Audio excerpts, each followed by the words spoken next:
Hujambo, karibu katika tafakari ya neno la Mungu inayokujia kutoka Rhapsody of Realities au Rhapsody ya Uhakika. Hii ni sauti ya Rhapsody na mimi ni Zawadi Machibia. Leo ni Juni 24, 2025. Tafakari ya neno la Mungu inakujia ikiwa imeandaliwa na mchungaji Chris.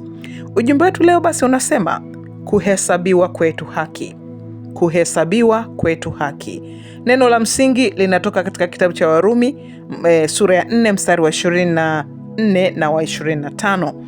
Nalo linasema, lakini na kwa ajili yetu sisi ambao itahesabiwa, sisi tunao mwamini yeye aliyemfufua Yesu Bwana wetu katika wafu, ambaye alitolewa kwa ajili ya makosa yetu na kufufuka ili tupate kuhesabiwa haki.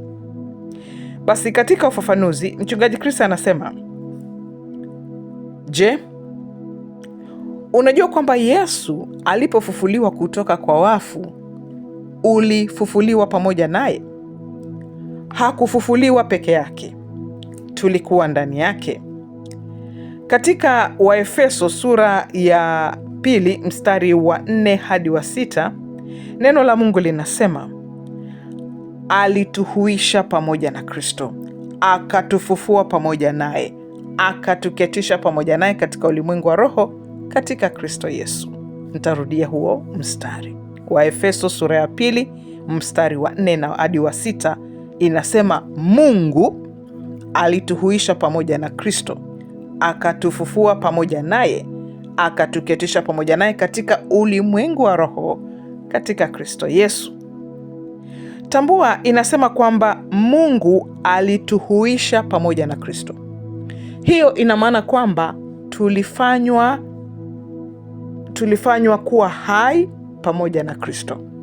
Kama vile tulivyokuwa ndani yake katika kifo chake msalabani na alipozikwa, pia tulikuwa ndani yake alipofufuliwa na kuwa hai. Alipofufuliwa hai, alizaliwa mara ya pili, alikuwa mtu mpya.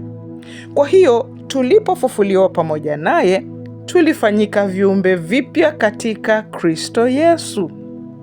Katika Warumi hiyo sura ya 6 mstari wa 4, Biblia inasema, basi tulizikwa pamoja naye kwa njia ya ubatizo katika mauti yake, kusudi kama Kristo alivyofufuka katika wafu kwa utukufu wa Baba, vivyo hivyo na sisi tuenende katika upya wa uzima. Wewe si mtu uliyehukumiwa katika dhambi. Wewe ni kiumbe kipya katika Kristo Yesu. Sasa unaweza kuelewa kwa nini unahesabiwa haki kwa imani. Kwa nini unatangazwa kuwa huna hatia? Si kwa sababu Yesu alikufa kwa ajili yako. Hicho ni kipengele cha kisheria cha kuhesabiwa haki.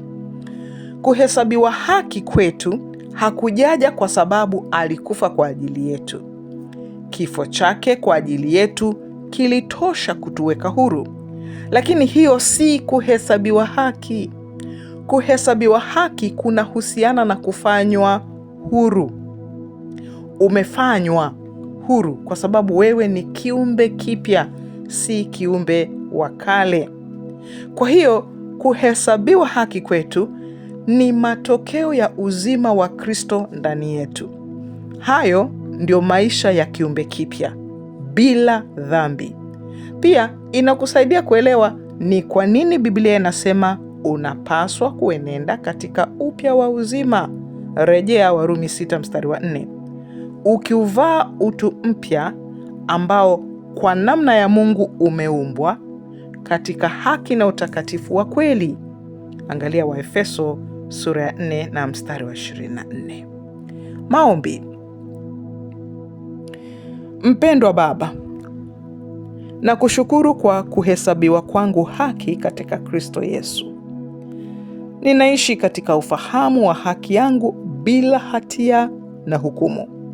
Kwa kuwa nimefufuliwa pamoja na Kristo, ninatawala katika maisha kama kiumbe kipya, asiye na mawaa na asiye na lawama mbele yako. Uzima wako ndani yangu ni tumaini langu, na uhakikisho wa kutembea kwa ushindi, utukufu na haki katika jina la Yesu. Amina. Masomo zaidi basi yako katika kitabu cha Warumi sura ya 5 mstari wa 18 hadi wa 19. Waraka wa kwanza kwa Wakorinto sura ya kwanza mstari wa 30 na Warumi sura ya 8 mstari wa 33 hadi wa 34. Hii ni habari njema sana kwetu sote kwamba Yesu Kristo alitubadilisha, kwamba alipokufa msalabani ni kweli tulikuwa ndani yake, akazikwa tulikuwa ndani yake, akafufuka tumefufuka pamoja naye. Kwa hiyo katika kufufuka kwa Yesu Kristo sisi si wakale tena, tumefufuka upya. Wazungu wanasema hatuko refurbished. Unajua kama una simu labda imekuwa kuukuu, iliharibika, alafu ikapelekwa kwa fundi akaitengeneza ikaonekana kama mpya hivi, hiyo simu sio mpya, hiyo simu imekarabatiwa.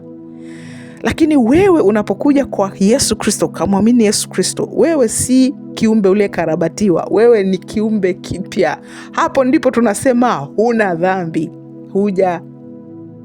hujawekwa kwenye lile fungu la wenye dhambi, kwa sababu wewe ni kiumbe kipya.